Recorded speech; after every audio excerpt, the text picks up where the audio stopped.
মানে যেই রিক্সাওয়ালা এখন বৃষ্টির মধ্যে কাঞ্চন ব্রিজে দাঁড়িয়ে আছে সিএনজি, আর আরেকজন সিএনজি ড্রাইভার যে বৃষ্টির কারণে বাড়ি থেকে বের হয়নি, তো এই সিএনজি ড্রাইভারের কাছে গিয়ে যে আমি ভাড়া করলাম এবং সে যে 50 টাকা লাভ করলো, এটা হচ্ছে আল্লাহর দয়া। অবতাগু মিন ফাজলিল্লাহ, আল্লাহর দয়া অনুসন্ধান করো। আর আরেকজন যে ঘরে শুয়ে আছে সে আল্লাহর এই দয়াটা অনুসন্ধান করেনি। আরেকটি ঘটনা বললে এটা আপনাদের কাছে একদম পরিষ্কার হয়ে যাবে। আইয়ুব আলাইহিস সালাতু ওয়াস সালাম, একবার তিনি গোসল করছিলেন, তো আল্লাহ সুবহানাহু তাআলা আসমান থেকে স্বর্ণের বৃষ্টি বর্ষণ করছে। তো তিনি গোসল বাদ দিয়ে স্বর্ণ কুড়াতে গেছে। তো আল্লাহ তাকে জিজ্ঞেস করছেন যে আমি তো তোমাকে কম কিছু দেইনি, তাহলে কেন তুমি বৃষ্টি বাদ দিয়ে এখন স্বর্ণ কুড়াতে যাবে? আমার এবং আপনার কাছে দৃষ্টিকটু মনে হতে পারে যে এখন এখানে আকাশ থেকে টাকা পড়তেছে, আমরা সব বাদ দিয়ে ওটা কুড়াতে গেলাম। তা আমি তো তোমাকে কম কিছু দেইনি, কেন গেলে?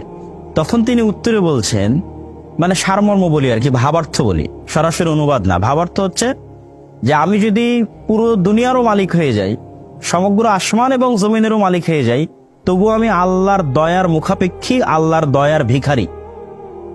আর এই যে স্বর্ণের বৃষ্টিটা হচ্ছে, এটা কার দয়া? আল্লাহর দয়া। তাহলে এই দুটা, একটি আয়াত এবং একটি হাদিস কে সামনে রেখে যদি আমি আপনাদেরকে বলতে চাই যে পৃথিবীর এমন কোনো প্লেস যেখান থেকে একটা টাকা হালাল উপায়ে ইনকাম করা যেতে পারে, সেই টাকা উপার্জন না করে মুসলমান ঘরে বসে থাকতে পারে না।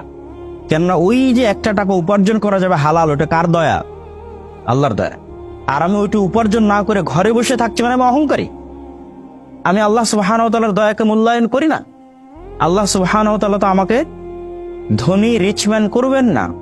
ইসলামে অবশ্যই ইবাদত বন্দিগির গুরুত্ব আছে, পরকালের গুরুত্ব আছে, কিন্তু ইসলামে কখনোই সন্ন্যাসবাদ শেখানো হয়নি।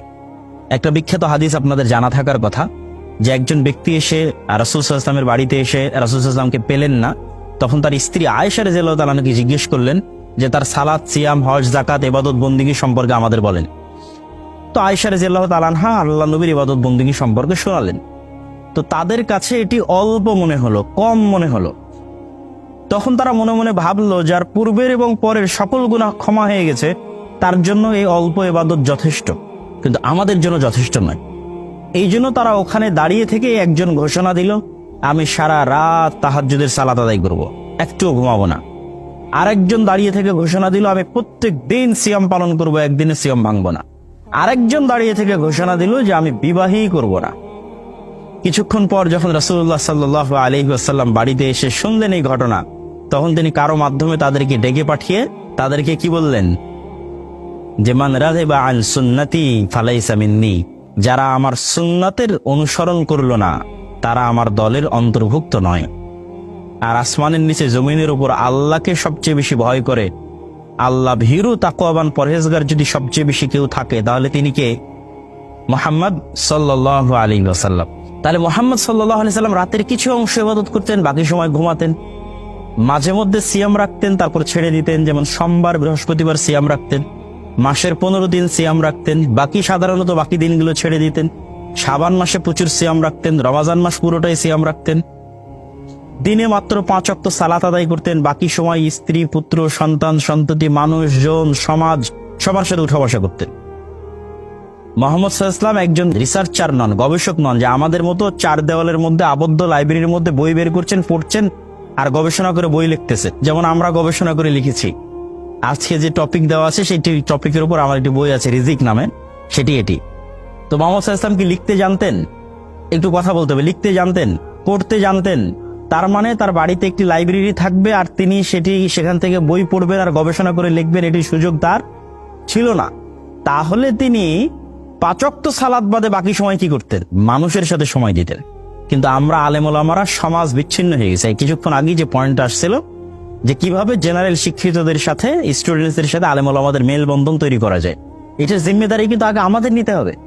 কারণ আমাদের নবী ছিলেন 100% সমাজ কানেক্টেড, আর আমরা হচ্ছে শতভাগ সমাজ বিচ্ছিন্ন। কারণ আমরা মনে করেছি দিন মানেই আমাকে মাদ্রাসায় ছাত্রদের সাথে দার্স দিতে হবে, দিন মানেই আমাকে গবেষণা করে বই লিখতে হবে। কিন্তু আমি বলতে গেলে অনেকেই হয়তো আবার সমালোচনা করতে পারে ফেসবুকে, কথা তো সাবধানে বলতে হয়। কিন্তু দিন মানে প্রকৃত অর্থে আসলে যে মানুষের সাথে উঠা বসা, মেলামেশাই, ন্যায়পরায়ণতা এবং সত্যবাদিতা প্রতিষ্ঠা করা, এটিতে আমরা অনেক পিছিয়ে আছি। এই জন্য একজন সালাফ বলেছেন, দুইজন মানুষের মধ্যে মীমাংসা করে দেওয়া, অথবা স্বামী স্ত্রীর মধ্যে মীমাংসা করে দেওয়া, অথবা যে কোনো দুইজন মানুষের মধ্যে মীমাংসা করে দেওয়া, অথবা যে কোনো একটা বিচার ন্যায়পরায়ণতার সাথে করে দেওয়া, আর সারাদিন সারা রাতের যে কোনো ইবাদতের চেয়ে উত্তম হতে পারে। তো আল্লাহ সুবহানাহু ওয়া তাআলা চাইলে কিন্তু, মাফ চাইলে কিন্তু আমাদের সকল গুনাহ ক্ষমা করে দিতে পারে। কিন্তু যখন আমি মানুষের সাথে ডিল করতে গিয়ে ইনসাফ এবং সত্যবাদিতা বজায় রাখতে পারবো না, তখন কিন্তু ওই মানুষ ক্ষমা না করলে আল্লাহ ক্ষমা করবেন। ধরে নিলাম ওই মানুষও ক্ষমা করে দিল, কিন্তু আমি রাষ্ট্রে ইসলাম প্রতিষ্ঠার অযোগ্য হিসেবে বিবেচিত হয়ে যাব, সমাজে ইসলাম প্রতিষ্ঠার অযোগ্য হিসেবে বিবেচিত হব। এই জন্য আল্লাহ কোনো নবী, কোনো রাসূল অসত্যবাদী এবং অন্যায় পরায়ণ পাঠাননি। আল্লাহ রাসূল যদি আবু সুফিয়ানের প্রতি কোনো অন্যায় আচরণ করতেন, আবু সুফিয়ানের প্রতি কোনো মিথ্যার আশ্রয় নিতেন, তাহলে আবু সুফিয়ান তার হাতে যখন ইসলাম গ্রহণ করবে তখন লজ্জা কে পেত? আমার নবী মুহাম্মদ সাল্লাল্লাহু আলাইহি ওয়াসাল্লাম লজ্জা পেত। কিন্তু এটার সুযোগ নাই। তো সেহেতু কেরিয়ার